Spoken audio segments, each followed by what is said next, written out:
ahí pasamos todos, que por Espía pasamos todos. O sea que en los principios de los principios, o sea, era tremendo, ¿no?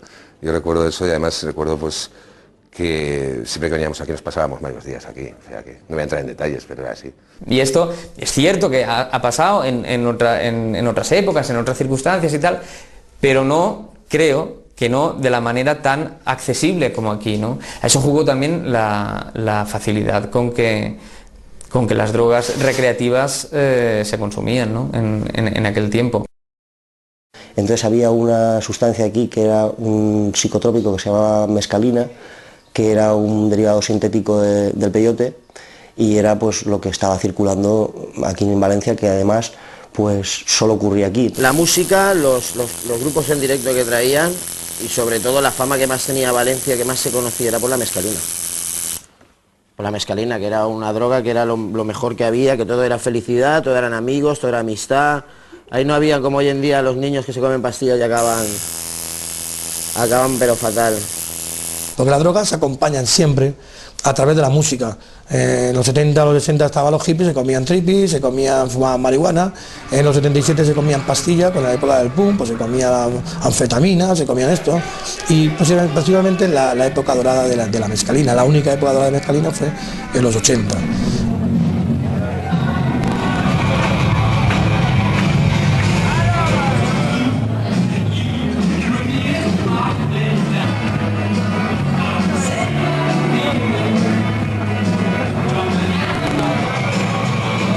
La mescalina parece que no era tan agresiva, entonces daba una sensación placentera, parece que a la gente le gustaba y la recibían de una manera pues que no veíamos, pues por ejemplo, la violencia que se generó con el mundo de las pastillas. La curiosidad, que no se vendía ni lo utilizaba nadie en toda España, nada más en Valencia.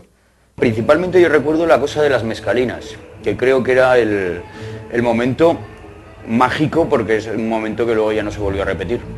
Desaparecieron las mezcas, se fueron, se fue y se fueron. Al desaparecer quedó un vacío entre lo que era el concepto que teníamos todos de lo que era la música y la diversión. Y luego entraron otro tipo de drogas que fueron más agresivas y que influenciaban más a otro tipo de música. La gente que vino era más joven y también pues era más impetuosa, dicho por la propia edad, y empezó a tomar las pastillas y a lo mejor ni había conocido las mescalinas, entonces su concepto era otro. Entonces cuando se acabó la mescalina yo creo que se acabó el buen rollo, porque era una droga de felicidad, de todos amigos, de un buen estar, un buen rollo. Tú estabas enfermo, no sé, cualquier enfermedad que tuvieras, gripe, cualquier cosa, te metías eso, no, ya eras lo más feliz del mundo, ¿sabes?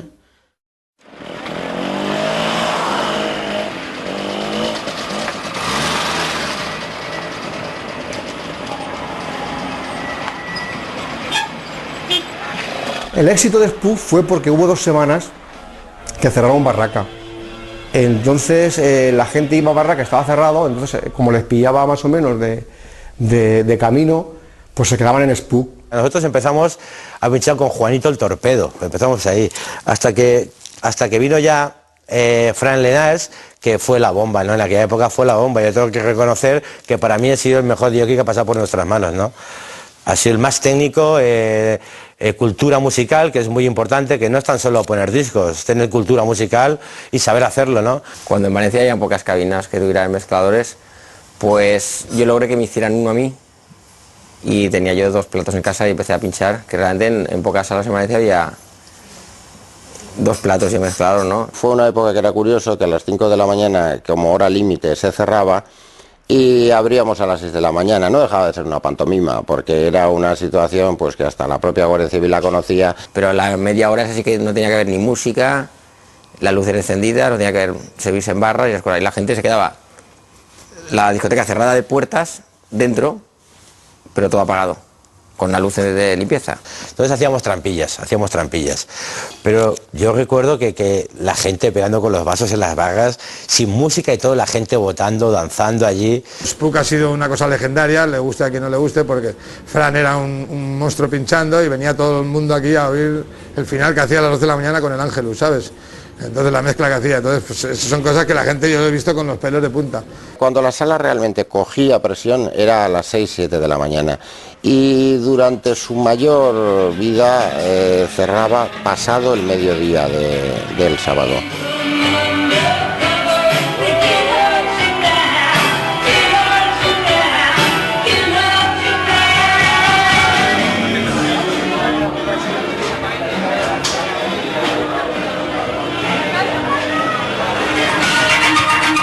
Y bueno, pues fue una repercusión literalmente nacional, ¿no? El vuelo del murciélago empezó a moverse por España y venían gente de todos los fines de semana de las provincias más limítrofes y del resto del país, ¿no? Era fuerte, ¿no? El poder vivir sensaciones y el poder experimentar cosas nuevas y sobre todo el poder abrir un círculo de amistades grande, porque venía gente prácticamente de toda España. Venían autobuses de toda España. Yo recuerdo en Spook, teníamos un parking solo para autobuses y otro para coches, ¿no? Venían autobuses de León, de Zaragoza, de Pamplona, de Bilbao. De hecho, había muchísima gente que venía de fuera de incluso de España, adrede a venir a este sitio, a estas zonas, para encontrar este tipo de música, encontrar este tipo de gentes que se movían.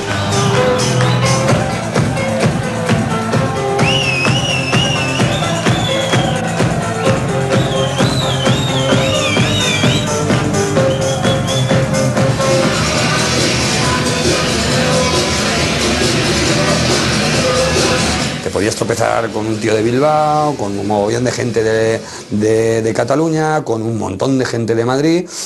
Y bueno, pues eso abría un poco más el abanico de posibilidades. Todo el famoseo a nivel nacional estaba vinculado. Una mañana me los llevé un sábado y a Spook, los llevé alrededor de las 7 de la mañana al hotel, Pedro Almodóvar, Carmen Maura, Antonio Banderas. Y Antonio Banderas tenía un rodaje por la tarde y pasó lo que tenía que pasar, que no se bajó del coche. No se bajó del coche. Le dijo a Pedro Almodóvar y a Carmen Maura que se quedaba en el hotel, que él volvía para la discoteca. Y lo retuvimos 3 días en Valencia. Sí, yo recuerdo la primera vez que entré en Spook Factory. Creo que fue una gran experiencia en mi vida, ¿no?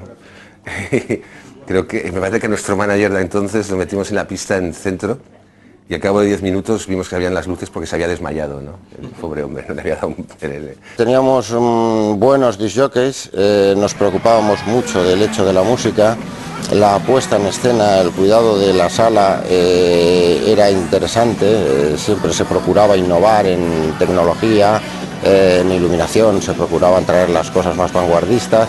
Los digo, eran todos los tiendas de aquí de Valencia, excepto algunos que me traían amigos y bueno. La base era de las tiendas de Valencia, que eran muy buenas en aquella época, ¿no? Y tenía muchos contactos con todas las compañías europeas, ¿no? Las distribuidoras del centro de Europa y de Londres. Y entonces la gente le llama la atención porque tú oías discos aquí que no oías en Londres.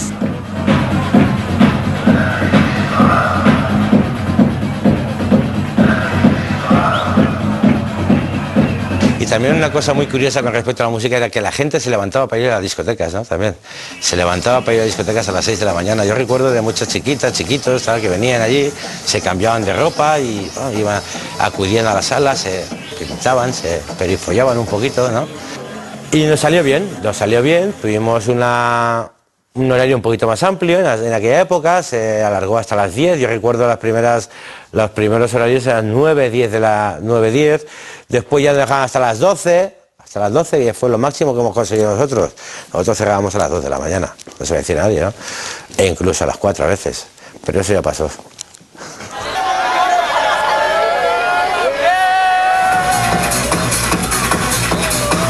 Esos horarios no existían en ningún sitio, no existían en París, no existían en Londres, ya no existían en ningún lado. O sea, aquí cerraba una discoteca, abría otra discoteca.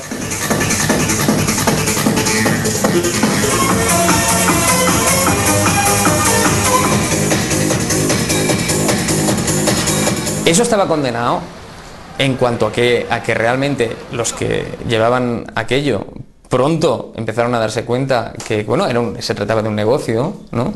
Estaba condenado a expandirse en forma de negocio. Yo para mí que no fueron las discotecas, sino la gente que pedía más. La gente es la que pedía más. No. Vamos a ver, cuando tú tienes un reclamo de algo, intentas cubrir ese reclamo. Si la gente no hubiera pedido más, no se hubieran abierto más discotecas. Nosotros tuvimos que defendernos ante esta nueva tendencia y crear una sala que absorbiera esa demanda. Entonces Barraca la mantuvimos un lado, pero pasamos a Pool de Ya por el tema de capacidad de sala, mucho más grande, tiene un parking mucho mejor, y empezamos a trabajar pues a partir de las 6 de la mañana, abríamos a las 6 de la mañana.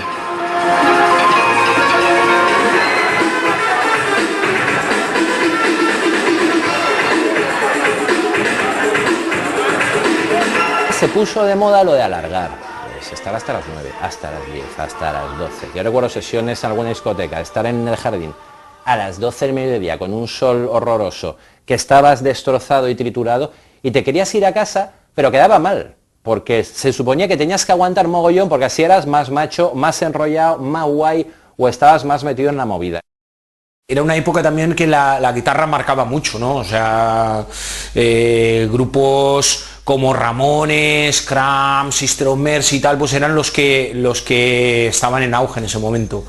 Entonces empezó también el movimiento tecno y empezamos a fusionar un poco el tecno con la guitarra. Sacamos el sello ese de Sonido de Valencia, que también luego se aplicó a la música que hacíamos nosotros cuando se exportaba a Italia, que vendíamos mucho en Italia y en París. Y para mí los Cowboys españoles son Fran y Gani, Megabit. Ellos fueron los primeros en hacer un Masi, en sacarlo, lo distribuía Import Records entonces, que estaban en la calle Cuba. Y creo que ellos crearon una escuela en cuanto a hacer música y un estilo y una forma, ¿no?, de vivir la música diferente, ¿no? La gente de Valencia provocaba estos ritmos, esta música, porque aquí había como un corazón subterráneo que la gente bombeaba, se notaba. En el resto de España pues se estaba pues pinchando un poco la música de los 40 principales y nosotros nos habíamos desmarcado de la música comercial y estábamos poniendo, o sea, música totalmente independiente y música totalmente experimental. Sonido de Valencia sí efectivamente llegó a exportarse, lo que pasa es que bueno, no sé hasta qué punto tuvo la repercusión que podría haber tenido si esos medios hubieran hecho un poco un eco distinto al que se hicieron, que solo éramos malos, cuando realmente hacíamos cosas muy buenas. Hemos conseguido después de 3 años consecutivos seguir siendo el sitio donde más gente hace mover la música de baile.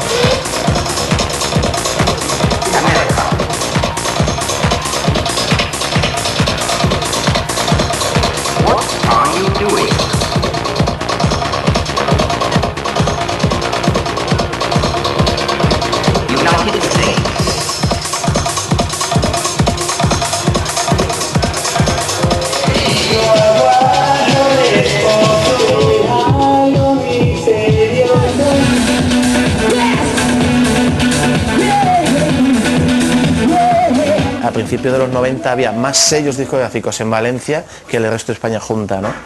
Estaban una burrada, ¿no? Cualquiera en su esquina, cualquier esquina había un sello en la planta baja, ¿no? Un estudio y un sello de baile valenciano. Double Vision fue el primer grupo que sacó la movida valenciana, el ritmo valenciano, el pulso valenciano a Europa y se volvían locos, pero absolutamente locos con el tema, con Knockin', con All Right, nos adoraban, vamos. Discos de oro, además los shows ahí eran increíbles. Viva España! Seit Wochen schon belegt das spanische Dancefloor-Duo Double Vision mit Knockin'. Dag, hier is Double Vision met Knockin'.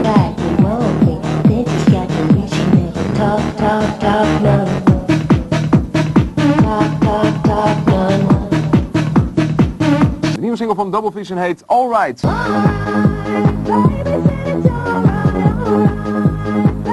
Al principio fue, vamos, la gallina de los huevos de oro, fue escandaloso, era una burrada lo que se vendía.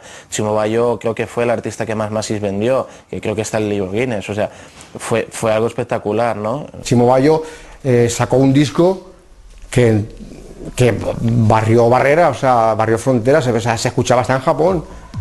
Y entonces era un disco que más o menos representaba en aquella época la movida valenciana. Chimo Bayo fue algo especial, fue algo increíble que no hay palabras. Yo estoy convencido que él tuvo que pasar un trauma después de lo que fue de estar ahí a volverse a la normalidad. Fue un paso muy grande que yo creo que a él seguro que le dejó secuelas. Y claro, fabricabas un disco, lo vendías, pero te pagan todos a 6 meses y a ti te viene el IVA de lo que has facturado lo tienes que pagar.